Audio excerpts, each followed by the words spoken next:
Friends, RB YouTube channel में आप लोग का स्वागत करता हूं। जैसा कि हम लोग पढ़ रहे हैं भारतीय संविधान। ठीक है, भारतीय संविधान में हम लोग 3 टॉपिक पढ़ लिए हैं, जिसमें से हम चौथा टॉपिक आज पढ़ेंगे कि संविधान की विशेषताएं। आखिर ये आप लोग के लिए क्यों इम्पोर्टेंट हो जाता है, क्यों महत्वपूर्ण हो जाता है और क्यों पढ़ना चाहिए हमें संविधान की विशेषताएं, इसके बारे में अभी चर्चा करते हैं कि संविधान की विशेषताएं में हम लोग क्या पढ़ेंगे, कि संविधान की विशेषताएं क्या है। आखिर अलग जो दूसरे देश का संविधान हमारे से पहले बना, हमारे बाद बना, उससे ये किस प्रकार भिन्न है, क्या उससे अलग है, और भारतीयों को क्या दिया गया है जो अन्य संविधान में नहीं लिखित है। छोटा है कि बड़ा संविधान है, लिखित है कि अलिखित है, कौन लिखा है, इस सब के बारे में इसमें जानेंगे, जो एक इम्पोर्टेंट टॉपिक हो जाता है और आपके पेपर में आता ही आता है एक क्वेश्चन। ठीक है, तो पहला जो क्वेश्चन है कि विश्व का, क्या क्वेश्चन बोला है, भारत का नहीं, विश्व का सबसे बड़ा लिखित एवं सर्वाधिक व्यापक संविधान किस देश का है। तो किस देश का है, भारत का। अपना भारत का संविधान जो है वो विश्व का सबसे बड़ा और लिखित, सबसे बड़ा लिखित एवं सर्वाधिक व्यापक संविधान है। ठीक है, अगला क्वेश्चन है कि भारत के संविधान में भारत को माना गया है। तो भारत के संविधान में भारत को क्या माना गया है, राज्यों का एक संघ। ठीक है, राज्यों का एक संघ माना गया है। ठीक है, अगला क्वेश्चन क्या है कि भारत एक धर्मनिरपेक्ष देश है, इसका क्या तात्पर्य है। आखिर में कि भारत एक धर्मनिरपेक्ष है। धर्मनिरपेक्ष का मतलब क्या होता है, किसी धर्म को, एक धर्म, पर्टिकुलर धर्म को मानने वाला नहीं है। ठीक है, धार्मिक शासन नहीं है यहाँ पर। ठीक है, धर्मनिरपेक्ष का होता है न किसी धर्म को न मानने वाला, मतलब पर्टिकुलर अपने शासन में। तो भारत एक धर्मनिरपेक्ष देश है, इसका क्या तात्पर्य है, उसका राज्य स्तर पर कोई धर्म नहीं है। यही चीज बता रहे हैं विस्तार में। ठीक है, कि उसका राज्य स्तर पर कोई धर्म नहीं है। ठीक है, अगला क्वेश्चन है कि भारत किस प्रकार का देश है। भारत, अगर क्वेश्चन आ जाए कि भारत किस प्रकार का देश है, तो भारत एक संसदात्मक प्रजातंत्र है। यहाँ राजा का तंत्र नहीं है, यहाँ प्रजातंत्र है, गणतंत्र है। ठीक है, तो भारत एक संसदात्मक, यहाँ संसदीय व्यवस्था है और प्रजा का तंत्र है। ठीक है, अगला क्वेश्चन है कि भारतीय संविधान का स्वरूप किस प्रकार का है। तो भारतीय संविधान का स्वरूप किस प्रकार का है दोस्तों, संरचनात्मक में संघात्मक, भावना में एकात्मक। संरचना में संघात्मक, संरचना जो इसकी है वो संघात्मक ही, और जो भावना है इसमें लोगों की वो एकात्मक है। ठीक है, अगला क्वेश्चन है कि भारतीय संविधान पर सबसे अधिक प्रभाव किसका पड़ा है। तो जो भारतीय संविधान हमारा निर्मित हुआ उस पर सबसे अधिक प्रभाव किसका पड़ा दोस्तों, तो भारत सरकार अधिनियम 1935 का। जो 1935 का भारत सरकार अधिनियम है, जिससे म्यांमार बर्मा अलग हो गया भारत से, उसका सबसे अधिक प्रभाव हमारे भारतीय संविधान पर पड़ा है दोस्तों। अगला क्वेश्चन है कि भारतीय संविधान में कितने आर्टिकल हैं। तो आर्टिकल मतलब अनुच्छेद। तो भारतीय संविधान में कितने अनुच्छेद हैं, 395 अनुच्छेद है लमसम में। ठीक है, तो 350 से अधिक 395। ठीक है, अगला क्वेश्चन है कि, अगला क्वेश्चन देखते हैं कि भारत में किस प्रकार की शासन व्यवस्था अपनाई गई है। तो भारत में ब्रिटिश संसदात्मक प्रणाली अपनाई गई है। ठीक है दोस्तों, अगला क्वेश्चन है कि भारतीय राजनीतिक व्यवस्था में सर्वोच्च है। तो क्या सर्वोच्च है, संविधान। भारतीय राजनीतिक जो व्यवस्था है उसमें संविधान सर्वोच्च माना गया है। ठीक है, अगला क्वेश्चन है भारतीय संविधान के बृहद होने का क्या कारण है। तो भारतीय संविधान जो हमारा सबसे बड़ा संविधान है उसका क्या कारण है सबसे बड़ा होने का, तो इसमें संघ तथा राज्य दोनों सरकारों का संविधान है।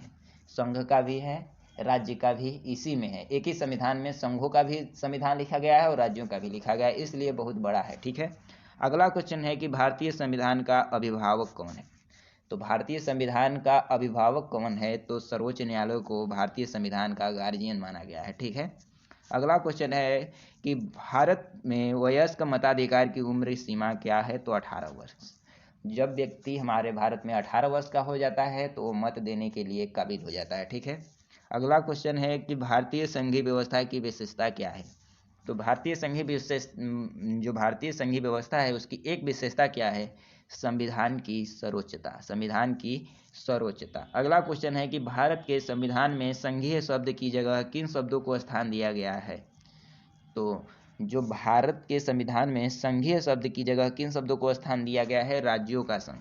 सीधा सीधा कह सकता था संघीय शब्द, संघीय संघ। ठीक है, लेकिन कहा क्या है, राज्यों का संघ, यूनियन। हमारा देश क्या है, एक यूनियन है। ठीक है, संघ। अगला क्वेश्चन है कि भारतीय संविधान में कितनी सूचियां हैं? तो कितनी सूची है? 3 सूची। कौन कौन सूची है? संघ सूची, राज्य सूची, समवर्ती सूची। ठीक है। अनुसूची कितनी में है? अनुसूची 7 में है। ठीक है। तो अगला क्वेश्चन है कि भारत का संविधान अपना प्राधिकार किससे प्राप्त करता है? तो भारत की जनता से। तो भारत की जनता ही भारत के संविधान में सर्वोच्च है। ठीक है। अगला क्वेश्चन हो जाता है, अगला क्वेश्चन है कि भारत में वैध प्रभु सत्ता निहित है संविधान में। किसमें? संविधान में। अगला क्वेश्चन है भारतीय संविधान की संरचना किस प्रकार की है? कुछ एकात्मक, कुछ कठोर। भारतीय संविधान की संरचना किस प्रकार की है?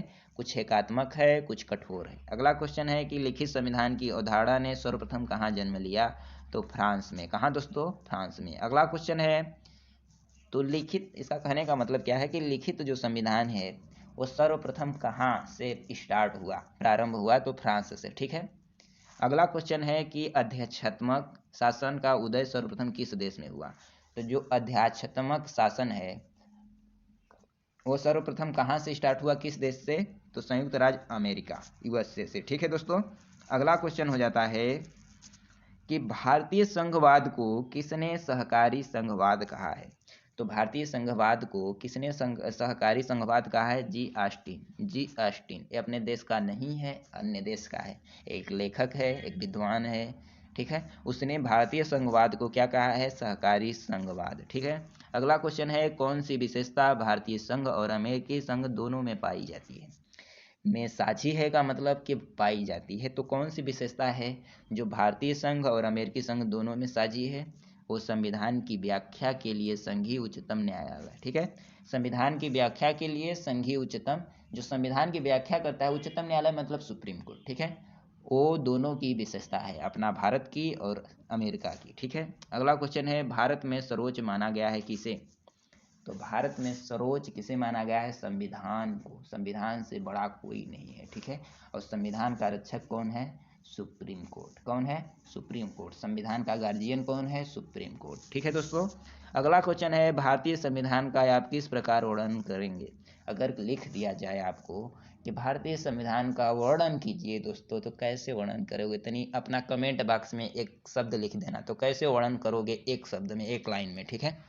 तो हम क्या करेंगे, यानी ये किताब क्या करता है कि विश्व के सबसे विस्तृत संविधानों में से एक किताब करता है। आप अपने तरीके से करना। ठीक है। अगला क्वेश्चन है कि भारत का संविधान मान्यता प्रदान करता है। तो भारत का संविधान मान्यता प्रदान करता है क्या? केवल धार्मिक अल्पसंख्यकों को मान्यता प्रदान करता है। ठीक है दोस्तों। तो आज का टॉपिक थोड़ा छोटा था, तो आज के लिए बस इतना ही दोस्तों। और जो हम कहे हैं कि भारतीय संविधान के बारे में आप क्या समझते हैं, इसको कमेंट बॉक्स में ज़रूर लिखना दोस्तों। ठीक है। हम पढ़ेंगे और रिप्लाई भी देंगे सबका। तो अगला जो टॉपिक होगा हमारा, संविधान के स्रोत। क्या होगा? संविधान के स्रोत। तो अगले टॉपिक जल्दी इंतजार करिएगा, जल्दी आएगा। तो आज के लिए बस इतना ही। अगर हमारा वीडियो आपके लिए हेल्पफुल और अच्छा लग रहा हो दोस्तों, तो लाइक और सब्सक्राइब करके ही जाना। धन्यवाद।